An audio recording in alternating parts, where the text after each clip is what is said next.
زندگی میں کیسی ہی پریشانی، ٹینشن یا انزائٹی ہو، 19 رمضان المبارک میں یہ سارا دن حلیم کریم عفو کریم کثرت سے پڑھیں۔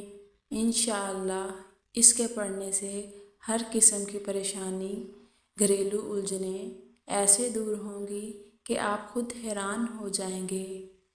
رسول اللہ صلی اللہ علیہ وآلہ وسلم نے فرمایا کہ روزہ صرف کھانے پینے سے رکنے کا نام نہیں، بلکہ روزہ تو لغو بات اور فحش گفتگو سے حقیقت میں رکنا ہے۔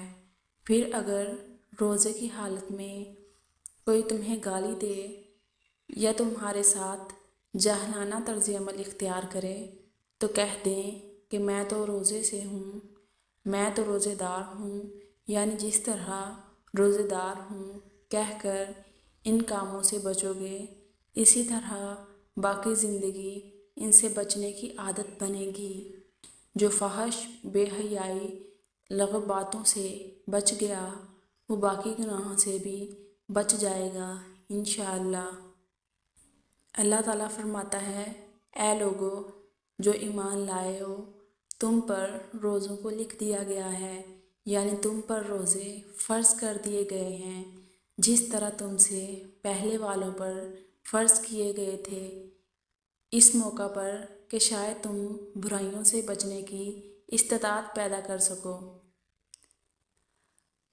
حضرت یعلا بن فضل رحمۃ اللہ بیان کرتے ہیں کہ صحابہ کرام اور تابعین اعظام 6 ماہ رمضان پانے کی دعا کرتے اور 6 ماہ اس کی قبولیت کے لیے دعا کرتے، یعنی 6 ماہ آمد پر خوشی اور 6 ماہ رمضان کی جدائی پر دکھ کا اظہار کرتے۔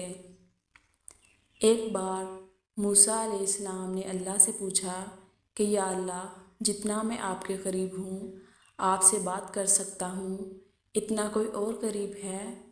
اللہ تعالیٰ نے فرمایا، اے موسیٰ، آخری وقت میں ایک امت محمد صلی اللہ علیہ وسلم کی ہوگی، اور اس امت کو ایک مہینہ ایسا ملے گا جس میں وہ خشک ہونٹوں، پیاسی زبان، سوکھی ہوئی آنکھیں، بھوکے پیٹ سے جب افطار کرنے بیٹھے گی، جب میں ان کے بہت قریب ہوں گا۔ موسیٰ، تمہارے اور میرے درمیان 70 پردوں کا فاصلہ ہے، لیکن افطار کے وقت اس امت اور میرے درمیان ایک پردے کا فاصلہ بھی نہیں ہوگا، اور جو دعا وہ مانگیں گے اسے قبول کرنا میری ذمہ داری ہوگی۔ سبحان اللہ۔ اللہ تعالیٰ کا ارشاد ہے کہ اگر میرے بندوں کو معلوم ہوتا کہ رمضان کیا ہے تو سب تمنا کرتے کہ کاش پورا سال رمضان ہی ہوتا۔ رسول اللہ صلی اللہ علیہ وآلہ وسلم نے فرمایا، جب رمضان المبارک آتا ہے تو جنت کے دروازے کھول دیے جاتے ہیں اور دوزخ کے دروازے بند کر دیے جاتے ہیں اور شیاطین کو قید کر دیا جاتا ہے۔ رمضان عربی زبان کا لفظ ہے جس کے معنی ہے جھلسا دینے والا۔ اسی مہینے کا یہ نام اس لیے رکھا گیا کہ اسلام میں جب سب سے پہلے یہ مہینہ آیا تو سخت اور جھلسا دینے والی گرمی میں آیا تھا، لیکن بعض علماء کہتے ہیں کہ اس مہینے میں اللہ تبارک و تعالیٰ اپنی خاص رحمت سے روزے دار بندوں کے گناہوں کو جھلسا دیتا ہے اور معاف فرما دیتا ہے، اس لیے اس مہینے کو رمضان کہتے ہیں۔ حضرت ابو ہریرہ رضی اللہ تعالیٰ عنہ سے روایت ہے کہ رسول اللہ صلی اللہ علیہ وآلہ وسلم نے فرمایا، جو شخص رمضان کا ایک روزہ بھی بلا عذر شرعی، سفر اور مرض کے بغیر چھوڑ دے، پھر مدت العمر اس کی تلافی کے لیے روزے رکھے، تب بھی ایک روزے کی کمی پوری نہ ہوگی۔ صرف بھوک کاٹنے سے تو روزے مکمل نہیں ہوتے، آپ کو اپنے ان اعمال کو بھی اپنی عادات سے کاٹنا ہوگا جو اللہ کو پسند نہیں ہے۔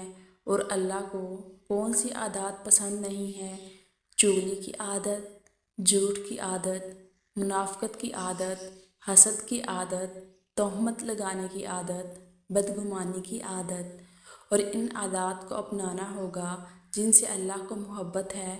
اور اللہ کو کن سے محبت ہے؟ اخلاق والوں سے، شکر والوں سے۔ صبر والوں سے، اللہ کا خوف رکھنے والوں سے، سارا دن بھوکے پیٹ بستر پہ سو کر آپ اللہ پہ احسان نہیں کرتے اور نہ ہی اللہ کو آپ کے اس احسان کی ضرورت ہے، لیکن آپ کو اس کے احسان کی ضرورت ضرور ہے۔ اس لیے آپ نے ہر ممکن کوشش کرنی ہے اپنے اللہ کو راضی کرنے کی۔ اور اللہ کن سے راضی ہوتا ہے؟ اللہ ان سے راضی ہوتا ہے جو اللہ کو کثرت سے یاد کرتے ہیں۔ اور اللہ کو کثرت سے یاد کرنے کا سب سے بہترین طریقہ کیا ہے؟ نماز۔ نماز کے بغیر روزے مکمل نہیں ہوتے۔ اگر آپ نے سخت پیاس کی حالت میں وضو کے پانی کو زبان سے گزار کر خشک حلق تک جانے سے نہیں روکا اور سخت بھوک سے نڈال ہو کر اللہ کے سامنے شکر کا سجدہ نہیں کیا تو آپ نے روزے کا حق ادا نہیں کیا۔ جو دنیا کی لذتوں میں گم ہو جاتے ہیں انہیں جنت کی لذتیں نصیب نہیں ہوتی۔ سحری کا وقت استغفار کے لیے بہت موزوں ہے۔ اللہ تعالیٰ کے خاص بندوں کی صفت ہے کہ وہ اس وقت اللہ سے اپنے گناہوں کی معافی مانگتے ہیں۔ رسول اللہ صلی اللہ علیہ وآلہ وسلم نے فرمایا کہ اللہ فرماتا ہے انسان کا ہر عمل اس کی ذات کے لیے ہے سوائے روزہ کے کہ وہ خاص میرے لیے ہے، میں ہی اس کا بدلہ دوں گا۔